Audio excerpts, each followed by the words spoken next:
Alors, les journées du patrimoine. Alors, les journées du patrimoine se sont très très bien passées, malgré la situation sanitaire qui plane au-dessus de notre tête, comme vous le savez, ce n'était pas évident.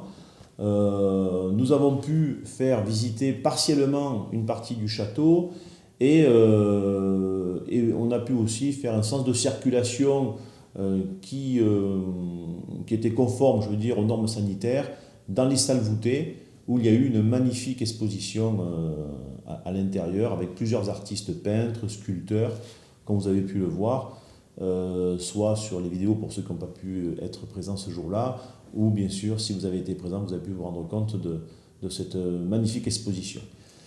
Nous avons eu cette rousse-étaille, donc c'était un choix que nous avons fait, parce que c'est vrai que c'est assez rare de voir des chevaux, des juments avec leurs poulains dans notre commune. Je crois que c'est la seconde fois depuis toujours qu'il y a eu cet événement.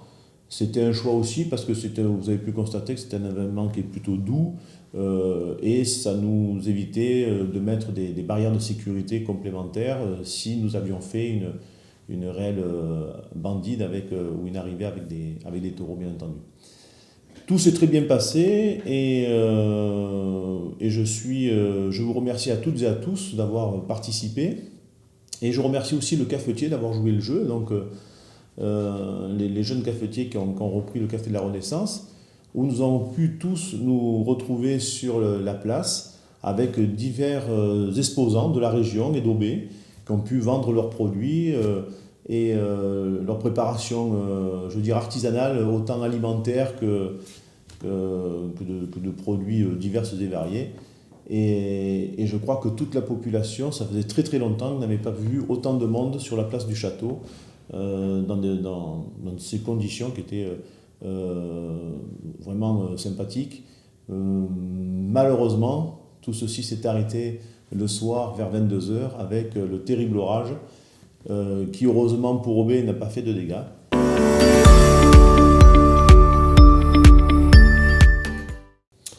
Alors les intempéries sur le nord du département et le secteur de Valleraugue. Alors bien entendu, nous sommes de tout cœur avec tous les sinistrés et nous présentons toutes nos condoléances aux familles pour les 2 personnes qui sont décédées pendant ces terribles inondations.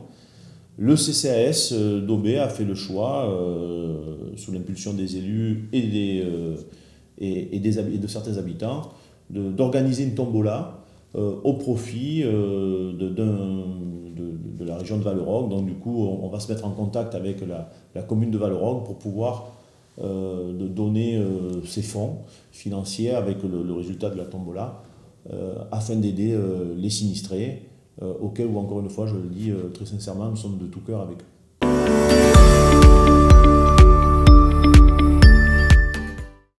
Alors, travaux des écoles, comme nous l'avons déjà dit, comme je vous l'ai déjà dit dans d'autres interventions, nous avons fait quelques travaux d'entretien sur l'école maternelle, peinture des portails, à l'intérieur nous avons refait deux classes de mémoire. Nous allons continuer sur l'école maternelle car on a un petit muret sur la cour extérieure de la maternelle qui s'est effondré, donc il faut qu'on le retape, donc on a déjà des devis en cours et ça va être fait assez rapidement. Nous allons refaire le grillage, nous allons refaire certaines choses sur l'école maternelle aussi qui sont nécessaires. Et nous allons regarder aussi pour le jeu d'enfants qui n'est plus en sécurité et qui est aujourd'hui inaccessible pour les enfants. Et nous allons regarder ce qu'on peut faire pour pouvoir leur donner un nouvel espace de jeu. En ce qui concerne l'école élémentaire, eh bien, à la Toussaint, nous allons commencer à construire ces toilettes filles, puisqu'aujourd'hui, comme vous le savez, à l'école élémentaire, il y a des toilettes mixtes. Et ça, ce n'est pas réglementaire et ni acceptable. Et donc, nous avons fait le choix de construire des toilettes pour les filles. Encore une fois, des toilettes qui serviront par la suite, même si l'école ne sera plus là dans quelques années, puisque nous continuons le projet de l'école qui sera construit en face, comme vous le savez.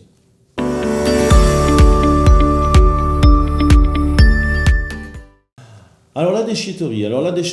Bon, avant de commencer, sachez que depuis maintenant quelques mois, je suis donc le vice-président en charge à l'intercommunalité des déchetteries et des ordures ménagères de manière générale. Donc nous avons pris cette situation telle qu'elle était auparavant. il y avait des décisions qui ont été prises par les anciennes mandatures. Ce ne sont pas de mauvaises décisions, ce sont des décisions de bon sens pour essayer de trouver des axes d'économie, car les déchetteries font partie des choses que nous payons avec nos impôts, toutes et tous. Et le coût est de plus en plus élevé. Pourquoi? Ils se sont aperçus qu'effectivement, il y avait des gens qui étaient en dehors de l'intercommunalité, qui amenaient leurs déchets, des gens de Sommières, de Viltel ou d'ailleurs, et qui, eux, ne participaient pas finalement à l'effort financier pour la gestion de ces déchetteries, et venaient nous amener leurs déchets à traiter avec le coût très élevé que ça comporte.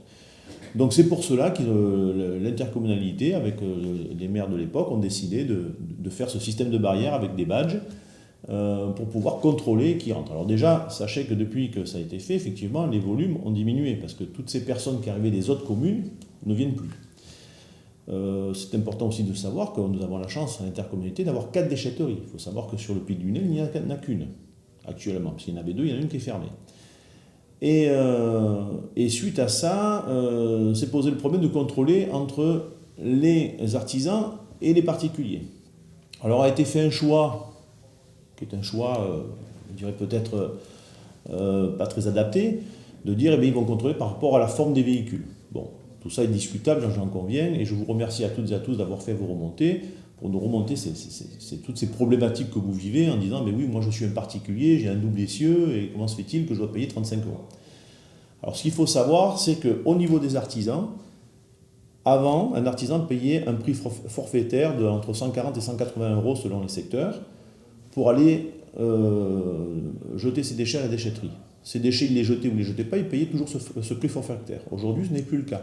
L'artisan paye, en gros, c'est le pollueur qui paye. Il paye au poids.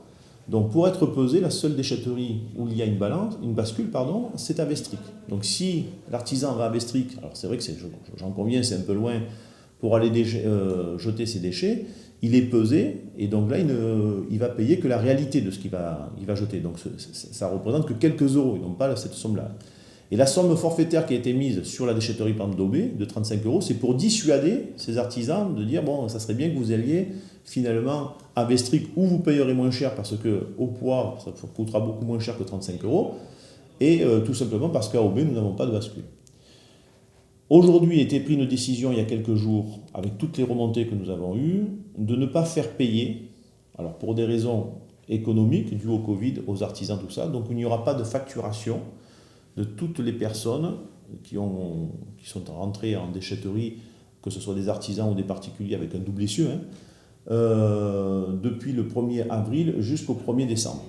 Nous allons avoir une autre commission, nous allons réfléchir sur cette nouvelle réglementation et de regarder un petit peu comment nous pouvons faire les tarifs de facturation, car effectivement 35 €, c'est quand même très élevé. Donc aujourd'hui, ce que je peux vous dire, c'est que jusqu'au 1er décembre, vous pouvez aller en déchetterie, même s'il y a un bon qui est fait. C'est un bon tout simplement pour nous, pour avoir une idée du volume de personnes qui passent, et surtout de pouvoir contrôler, de pouvoir avoir de vraies statistiques et de faire un bilan au bout de quelques mois. Et nous prendrons une décision en intercommunalité qui sera la plus adaptée et qui devrait convenir à tout le monde, je l'espère. Mais sachez de toute façon que ça a un coût et que ce n'est pas gratuit, qu'à un moment donné, il faut payer. Donc qui doit payer? Est-ce qu'aujourd'hui, tous les administrés de l'intercommunalité doivent payer pour certaines personnes qui déversent beaucoup plus de déchets? Ou est-ce que les personnes qui déversent de déchets, c'est à elles de regarder, de commencer à s'habituer à consommer différemment pour pouvoir limiter le nombre de déchets? Enfin, vous voyez, le débat n'est pas simple, il va falloir en discuter. Et en tout cas, sachez que de toute façon, c'est un sujet que nous prenons à bras-le-corps et nous reviendrons vers vous pour pouvoir vous donner encore d'autres explications.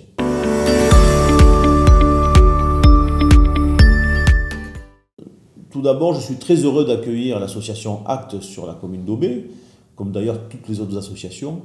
C'est important, comme vous le savez, pour une commune d'avoir ce vivier associatif qui est souvent moteur et qui en fait nous permet aussi d'évoluer dans le temps.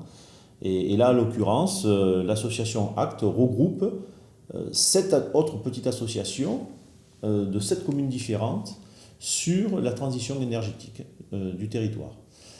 Nous avons un bel exemple sur la commune d'Aubé, puisque nous avons l'association des survoltés, qui est le premier parc photovoltaïque créé, géré et financé par des citoyens. Premier parc en France, hein.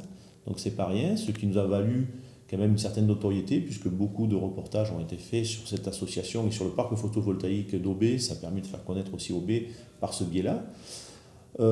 Aujourd'hui, je dirais que cette association, elle est le fruit de cette association ACT est le fruit finalement, ou le résultat plus exactement, de 7 petits torrents qui sont en train de construire une grosse rivière.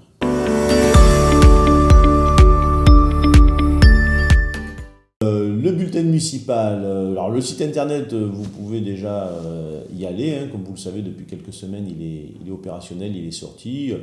C'est un site qui est évolutif, donc il évoluera dans le temps, s'il y a besoin de lui donner des évolutions, comme toute chose autour de la communication. En ce qui concerne le bulletin municipal, sur l'ancien format, il va être distribué la semaine prochaine, donc il a été terminé. Et nous envisageons, comme vous le savez, on a déjà communiqué là-dessus, de modifier un petit peu le format du bulletin municipal. Et justement, le 22 octobre, au foyer, si les conditions sanitaires, bien sûr, nous le permettent, vous allez pouvoir participer, si vous le souhaitez, à un groupe extra-municipal pour pouvoir discuter de ce futur bulletin municipal, de son format et de ses contenus.